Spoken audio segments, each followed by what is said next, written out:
So we're always looking to bring you new things, new things that haven't been done on YouTube. And one thing that I have not seen much of is Filipino food.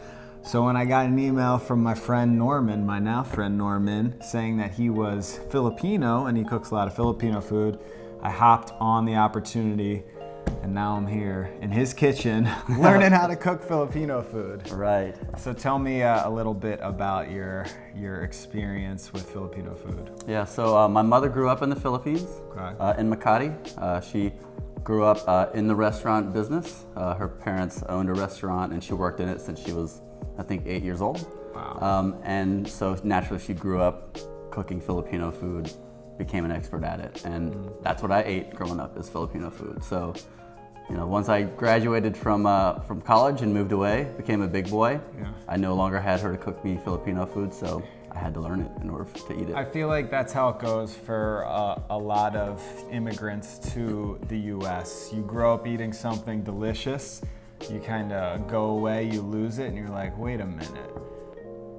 What's going on here? And then you have to go learn it because your mom was feeding you this incredible food, and it's like, wait, I kind of want to taste that again. Yeah, and there weren't a lot of Filipino restaurants at that time open in the area where I lived, so I really had to go back and visit my mom frequently in order to learn her recipes. And there weren't a lot of Filipino, YouTube videos either, so you got to learn from the source. Right. And so she was very generous in her teachings. It was not easy because my mom's very particular. Yeah. But over the years, here I am cooking her Filipino food that she taught me to cook 15 years ago. So I'm very proud to have that role.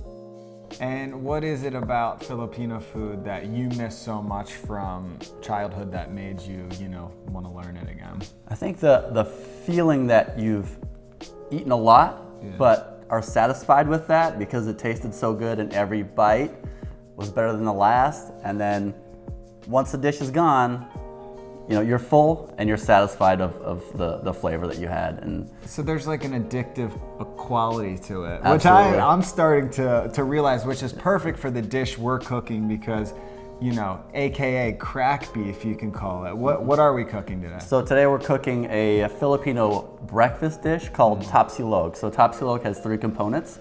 Tapa, which is a steak that's marinated in vinegar, oyster sauce, and some seasonings. Okay. The second component is a Filipino garlic fried rice, which is just steamed rice and garlic, very simple. And then that's all topped off with a sunny side up egg. So when you put all those components into one dish and eat it for breakfast, Tapsilog. The tapa, the first step is to get a nice fat piece of sirloin. You don't want to really take a shortcut here. Yeah. Go to your butcher, get a nice thick slab. With a big fat cap on it. Don't cut that off. You want to cook that down. That's the best part. Exactly. And then you slice it against the fat cap, or I would say perpendicular to the fat cap. So each piece has a little bit of that fat on it. The next step would be to tenderize the meat to make sure that it's flat, even, and thin so that you can cook it in the right technique.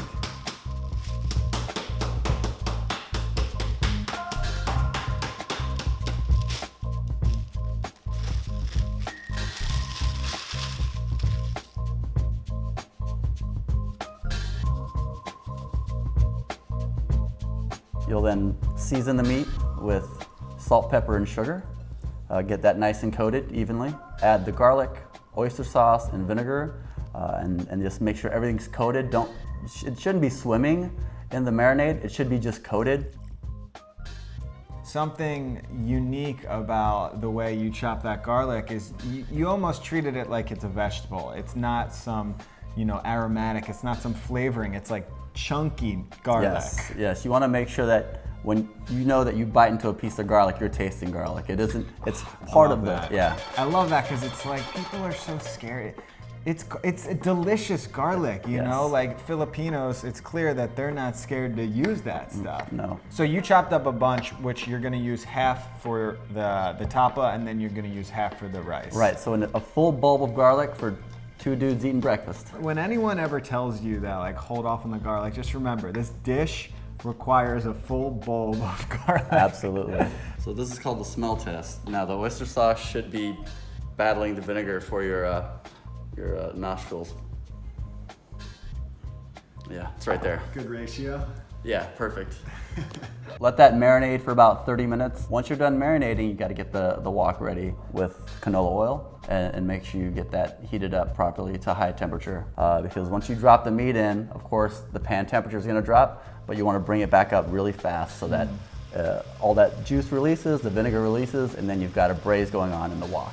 Which is so unique about this dish. I think one of the most special components is you would never see sirloin being braised. Sirloin is something, you know, in US culture you slap it on the grill, but here you're cutting it up, you're tenderizing it, and then you're cooking it in the juice. Right. So, you know, the end product, which we'll get to, is completely different than what you're used to. It is. It's certainly a different treatment of sirloin, especially high-grade sirloin, but the outcome is definitely worth it. As I said, the liquid of the vinegar will release, the juices in the meat will release, and with the cover on, that then gets braised, which does a couple things. It further breaks down the proteins in the meat, so it makes it further tender, and also the fat renders, and that's going to be a very crucial step, because once you get to the frying stage and the fat starts cooking the rest of the meat, that adds that really, really strong, beefy, delicious flavor to the dish. It's so good. It is so good. So when you're cooking it down, you'll know when you reach the point where you have to take the lid off and start stirring it, because the sauce will thicken to a point where it's sort of running down the side of the wok instead of just splashing back down. So as you stir it and move it up the side of the wok, if it starts slowing down, kind of like lava, that you know you're close to the point where it's going to start frying fast. And that is a serious turning point. It's literally within seconds where you go from lava sauce to just oil. Exactly. What happens there? It's magic. Yeah, it just disappears. The faster you stir it, the faster it'll disappear. Okay. And then you're left with oil, and you're now frying this braised, delicious, tangy, tender, fatty beef inside of its own fat oil. I was just thinking of you saying those words over the slow-mo footage. And I'm like, oh God, you just described it perfectly, because that's exactly what's happening. It's frying in its own fat, all of those delicious beefy flavors with all of the marinade. Basically frying it down until it gets to the point where there's not much oil left. Exactly, and don't forget, there's a lot of garlic in the dish still, so that then goes from a sort of a steaming state into your frying garlic with all of those flavors. When you start stirring, you'll notice the sort of a byproduct sticking to the side of the wok. That's called the labag in Tagalog. And all that means is the stuff that collects the crispy sugar components, some of the meat that drifts away, and then the garlic. We all have a labag. We all know what's going on when it comes to that stuff, and it's so cool because you're basically mixing the meat around, so you're not getting rid of any of that stuff. Right. Yeah. Try to incorporate as much of that. Yeah, and not leave it on the pan. Exactly. Scrape off as much as you can. Scrape off the tongs with the spoon. Yeah. Scrape off the spoon that you scrape the tongs off, and scrape the wok off, because you want every bit of that. Crucial flavor. Exactly. So we are moving on to the rice. So take us through the rice. So to start off the garlic rice, you first have to steam the rice. And in order to steam the rice, you have to measure the water to the rice ratio properly. I don't use measuring cups when I do this. I actually use a technique that my mother taught me. Interpretation. So to measure the right amount of water when you're cooking rice, you use your finger to measure where the top of the height of the rice is, and then you put your finger back in the water until it touches the top of the rice, and make sure that where you mark the top of the rice meets the top of the water. That's a rice revolution right there. Obviously you can do this with leftover rice. That's kind of the point of this dish. It's, it is a leftover brunch breakfast dish. Then take us through the wok part. All right, so you heat the wok back up, put some oil in it, and when it's hot enough, you want to just get the garlic maybe for 60 seconds in the oil with some salt and stir it around. You don't want to overcook the garlic, you don't want to burn it.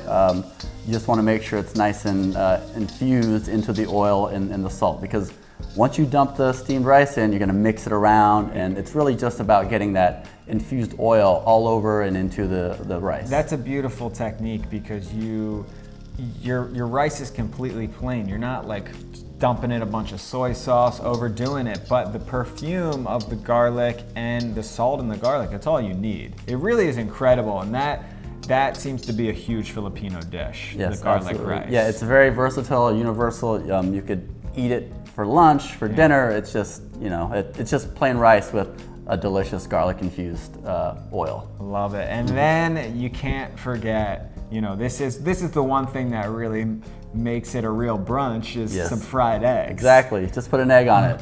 So we had this lovely skillet back here, Norman's new flat top, which obviously ideal for cooking eggs. Yes, very. But fry up your egg normally over easy, sunny side up, or is that a sunny choice? side up is a traditional way of doing Okay. it. I like to flip it over easy for 20 seconds just because that's my preference. Any temperature beyond that, I really don't prefer. Yeah. You want that yolk, because when you break that yolk open, you mix it in with the rice, and marry that with the meat. That's Nirvana bite. That is Nirvana bite. It's getting all three components into one spoonful. Is this typically eaten with a spoon?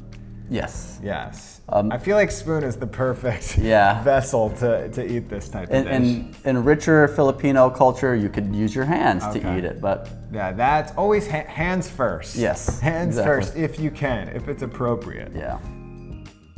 Here we go. You got to get it all up in there. The trio of love. You got the beef, the garlic rice, the fried egg.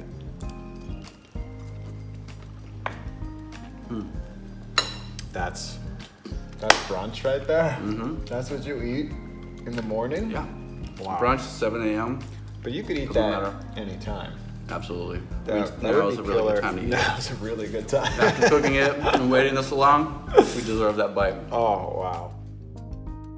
All my kids grow up eating Filipino food. Yes. That's why he came back. He came back to learn from the master. Exactly. When we go out, we go to Red Lobster or what's that? Sizzler. Sizzler or Fuddruckers. Fuddruck. Oh, you like Fuddruckers. Yeah.